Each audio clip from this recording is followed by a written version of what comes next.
ассалому алайкум бинандагони арҷманди барномаи хабарию таҳлили ахбори озодӣ. Ин барнома шуморо бо муҳимтарин таҳаввулот дар Тоҷикистон ва дигар нуқоти ҷаҳон ошно мекунад. имрӯз сешанбе 30 декабр аст. Ин охирин нашри ахбори озодӣ дар соли 2025 аст ки бо заҳмати хабарнигорони мо дар Тоҷикистон ва Прага омода шудааст. биёед ҳоло бо мавзӯъҳои асосии он шинос мешавем. дар ҳоле ки президенти иёлоти муттаҳидаи амрико эронро ба қатъи барномаи мушакиву ҳастаӣ даъват мекунад, сокинони теҳрон ба нишони эътироз аз вазъи бади иқтисодӣ ба хиёбонҳо рехтанд. арзиши риёл пули миллии эрон дар бозорҳои арз ба таври бесобиқа поён рафт. иштирокчиёни ҷашнвораи таърихиву фарҳангии покистону тоҷикистон дар исломобод мегӯянд, таъми зиёфати тоҷикӣ то дер дар ёдашон хоҳад монд. ба ман чойи тоҷикистон маъқул шуд, аммо беҳтарин иқдоми тоҷикон пешниҳоди ройгони оши палав буд. ва дар идомаи он бинандагони барномаҳои ахбори озодиро донишмандону овозхонҳои шинохтаи кишвар бо соли нав табрик мекунанд. президенти амрико гуфт, агар эрон созиши ҳастаии навро напазирад ва барномаҳои мушакиву атомиашро идома диҳад, аз ҳамлаҳои бештари Исроил ба эрон ҳимоят хоҳад кард. Доналд Трамп дар ин бора рӯзи 29 декабр дар Флорида дар дидор бо Беньямин Нетаньяҳу нахуствазири Исроил изҳори назар кард. айни замон дар пойтахти Эрон эътирозҳо ба сабаби бесобиқа поин рафтани арзиши пули миллӣ ва таварруми афзоянда идома доранд. агарчи нирӯҳои амниятӣ кӯшиш карданд бо истифода аз гази ашковар издиҳомро пароканда кунанд, вале эътирозгарон ҳамчунон дар кӯчаҳо боқӣ мемонанд. ҳамкорам Тоҳири Сафар ин мавзӯъро пайгирӣ кард ва қабл аз барнома аз ӯ дарбораи таҳаввулоти ахир пурсидам. радиои фардо бахши форсии радиои озодӣ рӯзи 29 декабр гузориш дод, ки издиҳоми мардум дар бозори бузурги Теҳрон ва дигар маҳаллаҳои марказии шаҳр ҷамъ омада зидди вазъи бади иқтисодӣ ва ҳукумат шиор медоданд. бисёре аз тоҷирон дуконҳои худро бастанд. зери таъсири таҳримҳои байналмилалӣ арзиши риёл пули миллии эрон дар бозорҳои арз ба таври бесобиқаи поён рафт. дар миёни ин ошӯбҳо расонаҳои эрон хабар доданд, ки Муҳаммадризо Фарзин, раиси бонки марказӣ, аз мақомаш истеъфо додааст. сухангӯи раиси ҷумҳури эрон гуфт, Муҳаммадризо Фарзинро, ки аз соли 2022 раиси бонки марказии эрон буд, Абдулносир Ҳиматӣ вазири собиқи иқтисодӣ вазъ мекунад. Ҳиматиро моҳи марти ҳамин сол вакилони парлумони эрон аз мақомаш барканор карда буданд. айни замон $1 амрикоӣ дар бозорҳои ғайрирасмӣ ба 1 миллион 400 ҳазор риёл баробар шудааст. як сол пеш арзиши $1 ҳудуди 800 ҳазор риёл буд. дар бонкҳои эрон арзиши доллар поинтар аст, аммо на ҳама аз мардум ва тоҷирон аз он баҳра бурда метавонанд. аз ҳамкорам ҳамчунин пурсидам, ки талаботи асосии тазоҳургарону шиорҳояшон чӣ аст? гузоришҳо мерасанд, ки эътирозгарон шиори марг ба диктатор сар медоданд. ин шиор дар ҷараёни эътирозҳои сартосарии зан зиндагии озодӣ дар соли 2022 низ садо медод.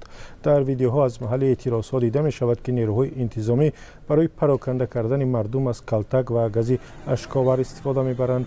дар як ҳаракати камсобиқа то расонаҳои давлатии эрон аз ҷумла телевизион ва радиоҳои давлатӣ дар бораи ин эътирозҳо хабар доданд.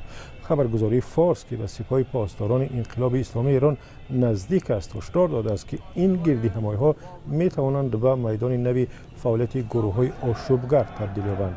хабаргузории ИСНА гузориш додааст, ки ба сабаби талотун дар бозорҳо нуқтаҳои табдили асъор ва ё арзи хориҷӣ баста шуданд. дар гузориш гуфта мешавад, аксари саррофон аз баста шудани нисбии бозор ва далели ноустувории нархҳо изҳори нигарониву нороҳатӣ карданд. рӯзи 28 декабр идораи омори Эрон эълон кард, ки сатҳи таваррум ба 52% расидааст. ҳамон рӯз раиси ҷумҳур Масъуд Пизишкиён тарҳи буҷаро ба парлумон пешниҳод карда ваъда дод, ки зидди гаронӣ ва таваррум мубориза мебарад.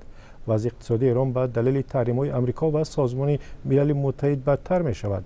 ин таҳримҳои Созмони милал баъд аз он дубора ҷорӣ шуданд, ки Эрон музокироти ҳастаӣ бо Амрикоро идома надод ва ҳамкориро бо Аҷонси байналмилалии энержии атомӣ қатъ кард. ташаккур. Тоҳири Сафар буд бо охирин таҳаввулот дар Эрон.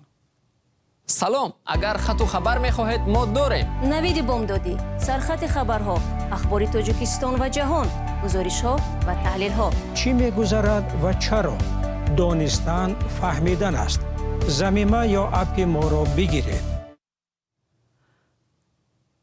ҳафтаи гузашта дар чаҳорчӯби рӯзҳои фарҳанги тоҷикистон дар покистон дар шаҳри исломобод ҷашнворе бо номи локвирса ё фарҳанги маҳаллӣ баргузор шуд, ки дар он меҳмонон бо муштаракоти таърихиву фарҳангӣ ва намунаҳои барои маҳалҳои гуногун хоси ҳунари сокинони ду кишвар ошно шуданд.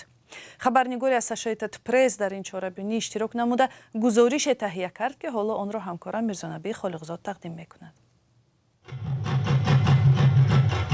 جشنواره پاکستان و تاجیکستان به مهمانان این چاره‌بینی در شهر اسلام آباد پایتخت پاکستان امکان داد که از نزدیک درباره پیوندهای تاریخی و فرهنگی دو کشور معلومات دست اول بگیرند.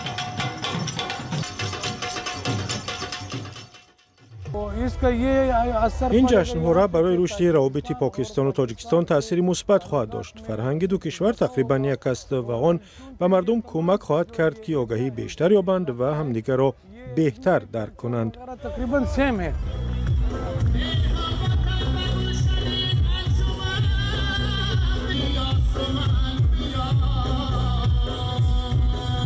هنرمندان دو کشور در برابر رقص و آهنگ‌های ملی مهمانان را با نمونه‌های عنعنوی اسباب و آلات خواجگی‌داری، لباس و غذا آشنا کردند. و من چای تاجیکستان معقول شد، اما بهترین اقدام تاجیکان پیشنهاد رایگان آش پلو بود. این اقدام خوب و عنعنه خوب است.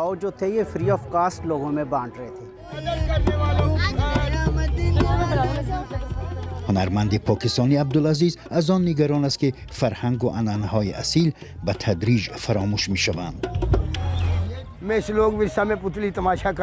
نمایش لختک که اصلا میراث فرهنگی ماست به آهستگی محو می‌گردد. هنرمندان مثل من بیکار میمانند. میباید کاری کنیم که این فرهنگ حفظ شود. امیدوارم که حکومت در این سمت اقدام خواهد کرد.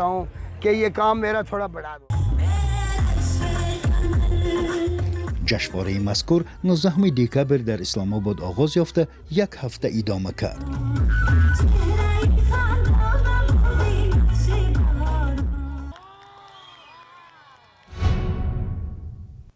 سال 2025 هم به فرجامش نزدیک می شود و در این ایام آنهایی که سال نوی میلادی را تجلیل می کنند از رویدادهای مهم سال و تحولاتی که به سر مردم تاجیکستان آمد یادآور می شوند.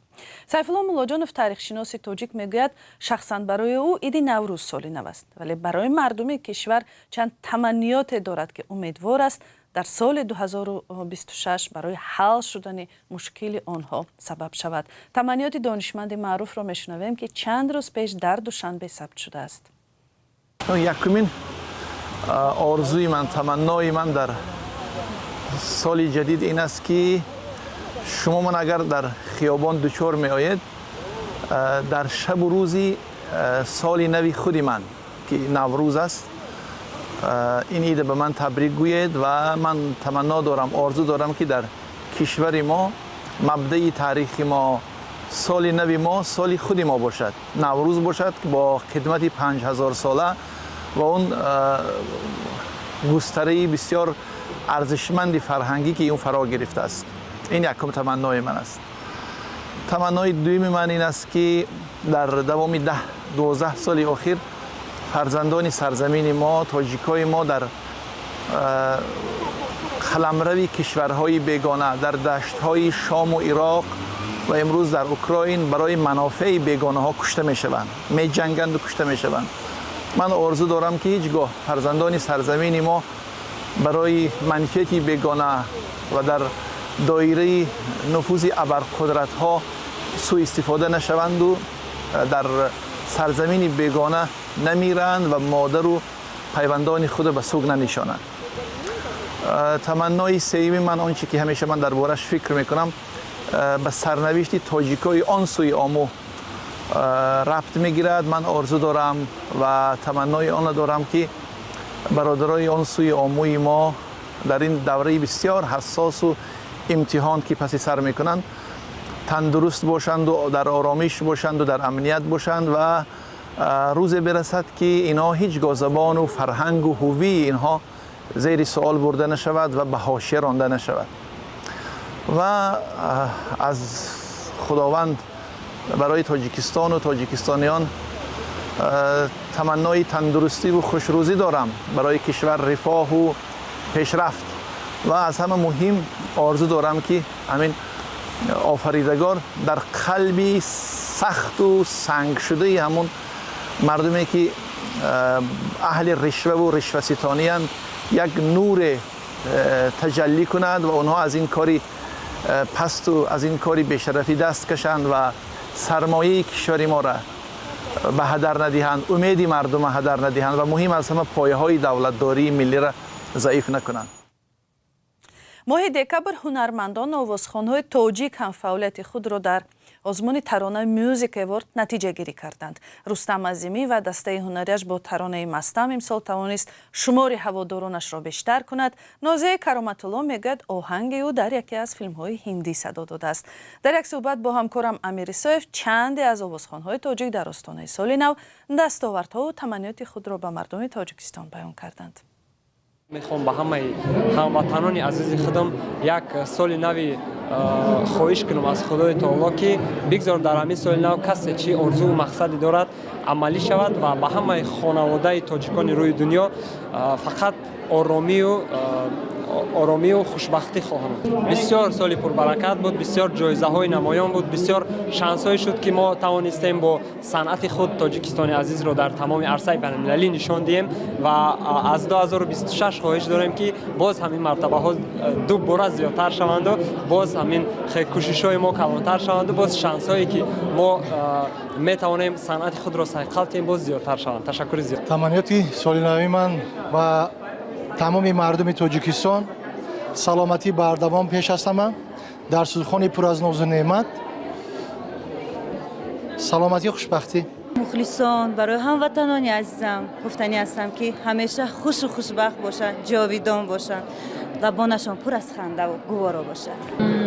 Прошедший 2025.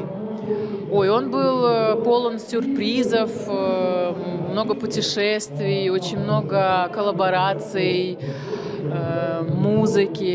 Я написала музыку к кинофильму, который будет представляться в Каннском фестивале, это очень радует.